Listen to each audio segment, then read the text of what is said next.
নমস্কাৰ। আজি কৃষ্ণ জন্মাষ্টমী। আজি কৃষ্ণ জন্ম পোৱা 5252 বছৰ হ'ল। আমি কৃষ্ণ ভগৱানৰ নাম লোৱাৰ লগতে এগৰাকী গোপীৰ নাম লওঁ। সেই গোপীগৰাকীৰ নাম হৈছে ৰাধা। কিন্তু কৃষ্ণ ভগৱানৰ লগত ৰাধাৰ বিয়া হোৱা নাছিল। আপোনালোকে জানেনে কিয় বিয়া হোৱা নাছিলে? কৃষ্ণ ভগৱানে যেতিয়া মাতৃ যশোদাৰ আগত ৰাধাক বিয়া কৰোৱাৰ কথা কৈছিলে, মাতৃ যশোদাই মানা কৰিছিলে, কাৰণ ৰাধা শ্ৰীকৃষ্ণতকৈ 5 বছৰ ডাঙৰ আছিলে।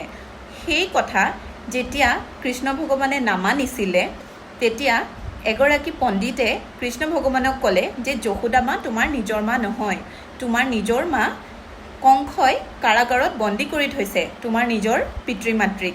তেতিয়া কংসৰ ওচৰলৈ কৃষ্ণ ভগৱান যেতিয়া গৈছিলে নিজৰ জন্ম দিয়া পিতৃ মাতৃক বিচাৰি, তেতিয়া সেইখিনি সময়ছোৱাতে সেই সময়ছোৱাত মাতৃ যশোদাই ৰাধাক নিজৰ ভাতৃ, নিজৰ কৃষ্ণ ভগৱানৰ মোমায়েকৰ লগত ৰাধাক বিয়া কৰাই দিছিলে।